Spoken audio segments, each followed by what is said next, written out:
Hey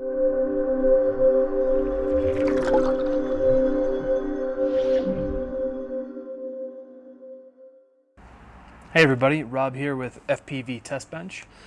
Today we're going to be doing the actual review for the X-Tronics 9020. This is one of the first units that was sent out. They provided it for review purposes. We're going to dive pretty deep into this, show you what it's got, what it can do, and you've basically seen what it comes with if I don't show you any accessories in the unboxing. There's going to be a couple of tips, extra accessories like the light that might not show you in the video. So let's get started. In front of you, you see that you have the actual X-Tronics 9020 with the attached soldering iron with fume sucker on it, which is also a pick and place tool adapter. We have one of the adapters in the back.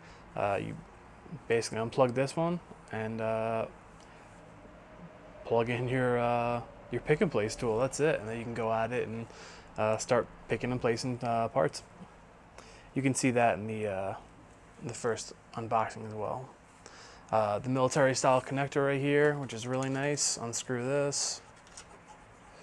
Everything's got a nice even braid to it. Pull this out. All you do, the top slot matches up with the top upper rimmed bar in there. Put that in, push it in, get your screw cap going, tighten that down. That's assembled. The hot air gun already comes assembled. It's on there already. All the wires and the tube of the air is ran through there. All the tips comes with, I believe it's an assortment of 10 tips that would fit right onto here. Large opening if you just need a regular heat gun for a shrink wrap, and it comes with small tips if you want to get into small tiny spaces on a circuit board, maybe a laptop where you got some connectors in between. Really nice. One of the cool features about this particular hot air gun is that it has a magnetic receiver in here, which couples with the magnetic or magnet inside the actual holder. So once you pick this up from the holder, it starts going. Once you put this back down, it shuts off. Air continues to flow through there up until a certain temperature, and then it shuts down completely. So yeah, let's get started. First thing you gotta do, I already have it done, is on the back as a regular three-pronged, basically a computer cord. You plug into the wall, it's grounded, ESD safe. Always remember that, it's really important. Back left is a switch. Turn that on. And we're on. Down here are your switches for your hot air, your soldering iron, and your solder suction, which would be this tube up top. In your actual holder, I misplaced one of the screws that goes right here and connects right there. So you will have one of those in your unit, and it won't, you won't have to hold it to wipe the solder down or anything like that. Sometimes I do replace the sponge with a little bit of the gold or brass sponge. You can get online pretty cheap. Makes it easy, but for general wiping purposes, the sponge that comes with it is perfect. It's perfectly fine. Doesn't come with solder, so you have to get that. Obviously, it would be your discretion if you want multi-core, single core Kester, something like that. This is just 6040.020, 66 core Kester. Comes with a dowel, place it on there. This is actually mounted to that, so this moves all around together. Put it back on. The opening for the actual unit or soldering iron is formed for the fume extractor. So when you put it in there, you're not getting caught up on anything, nothing bad happens, it just fits. It's perfect. Durable, heat resistant, it's beautiful. One thing about the fume extractor is there's a screw right here where you can take this tube out if you need to get into like a tiny spot where there's a lot of surrounding items on a circuit board, you're doing some reflow, anything like that, and you just need to get in there a little bit more. You can even bring this back and still use it if you're at a deep angle and you don't want to get the smoke in your face, which obviously, as we all know, is super unhealthy. You know, it's very can cause cancer, it's carcinogenic, it's bad for you, hands down. It's not good for you. Fume extractor works great. We'll show you how it works in a little bit. To replace the tip, all you would do is unscrew this right here. You have your cap. Let me see, this is still hot. I just had it on a little while ago. No, it's actually already cool. Take your cap off. It's just like a Hakko one.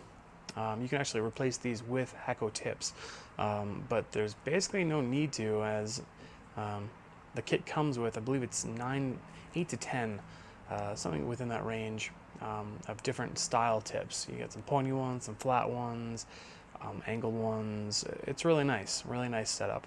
It also comes with a heating element replacement, this piece right here, ceramic piece, and it also comes with a replacement heating element for your hot air gun if they ever choose to go out. So all you do is stick this back on there, or any other one that you choose. Take your cap, slip this over, and screw it down. Hand tight's fine. Don't do this when it's hot. You will burn yourself, as I've done it before. You can remove the entire assembly with this big ring nut down here, but there's no need to really go in there unless you have to change out the inner heating element. So let's put this back in here, and let's turn this baby on. First, we're going to check out the hot air. First thing that pops up, hot air. As you can tell, if you can see it, let me angle the camera a little bit. My hand's right in front of it. Nothing's going on at all. But now watch, once I pick it up, watch what happens. There we go. Starting to pick up some speed there. You can tell on the left-hand side over here, this is your flow meter. This is your temperature setting. Down here, your channels. Obviously, the top two buttons are for changing the temperature and settings for your soldering unit, and down here are for your hot air unit. Currently, we're set at 572, and that's definitely putting out some heat. I'll show you that it is working in a second. Make it a little easier once we get into these channel buttons. You want to turn up the hot air a little bit, get more air coming out. Wow, that's really hot. We can actually do the demonstration of the paper right now. You can see how this does in fact work. There you go, at 572. That's getting lit on fire. And one of the cool things about this is you put it back down the holder, it starts to turn off. It goes through a cool down phase, so the coils don't just sit there, they don't just stay hot, which ruins the coils inside of there, which are part of the heating element. So it comes with the replacement, but you want these to last as long as possible. If you do somehow go through two of them, you can call X-Tronics or order online for a new one. Cheap, simple to install, you'll be good. Once this gets down to a certain temperature, it'll automatically shut off. And also, once that goes down, as you can see, the temperature starts slowing down when you turn the air down. We'll get into the soldering iron in a second once that shuts off.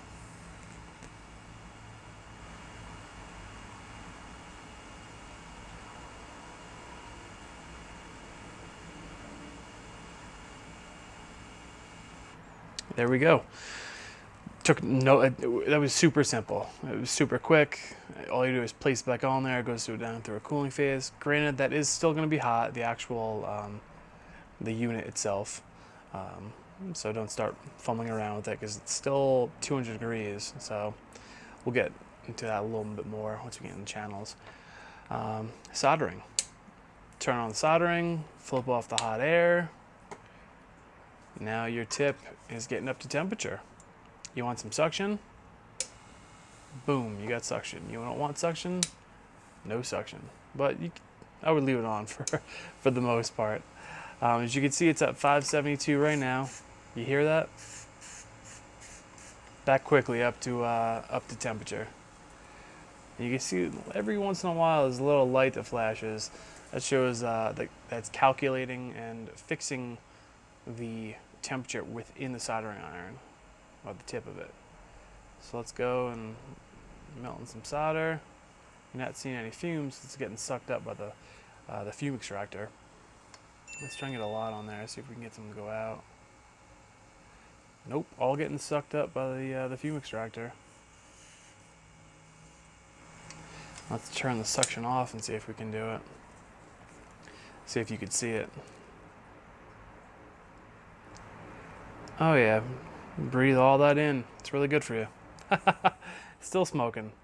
Turn the suction on, immediately it's all getting sucked up in there.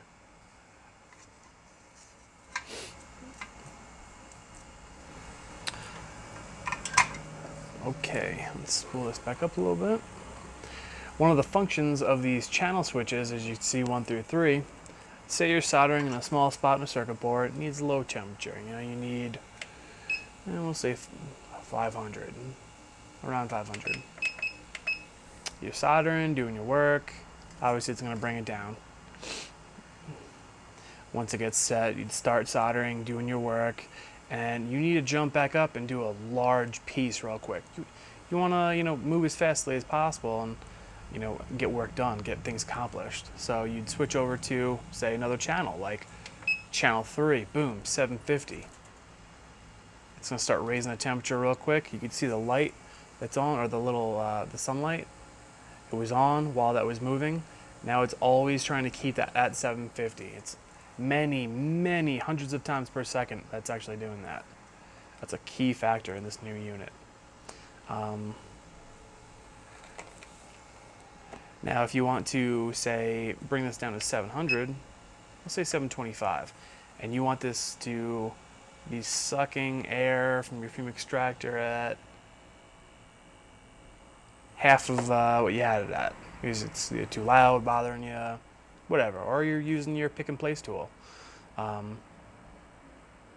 You can set it like that, push in your channel button, and just like a car stereo, there you go, now it's set. Now you can go around to other channels, have instant gratification. You're working on same projects, different projects. You could have one for 600, 700, 650, different air meters, and this goes the same thing with the hot air gun. So that controls the hot air coming out of the gun. And you can see that's coming up, but we don't need that, so we're gonna put that back down there. Easy to change temperatures. You want to save it right there. Save it over here. Change a little more. You want one setting to be high airflow. There you go. It's saved. Back and forth. Immediately changes everything. Super powerful, super well built. All the screws, the form factor of it. The buttons have great clicks to it. The knob works real great. We're going to get into a lot of this once we actually do the teardown of this unit and show you the inside. Because from what I'm told, it actually has excellent chips inside of it to actually make this work really well.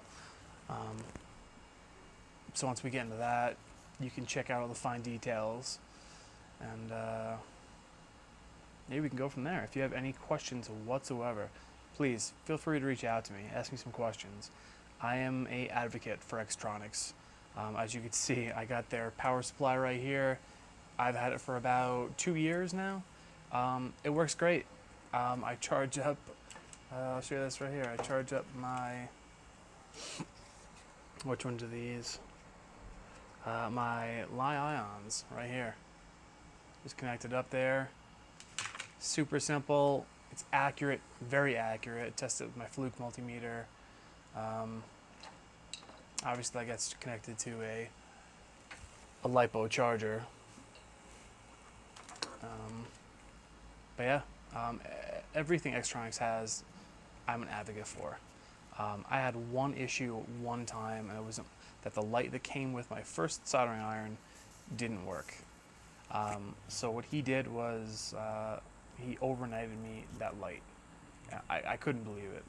For a company to overnight me a light because the bulb was out in it. It was a brand new light.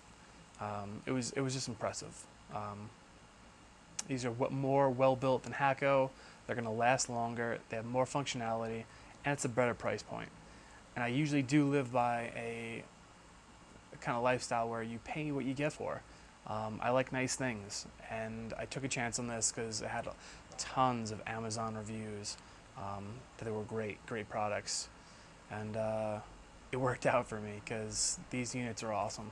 Highly recommend them. Again, contact me with any questions, and I'll get back to you as soon as possible. Thanks for checking out the video. I'll see you soon.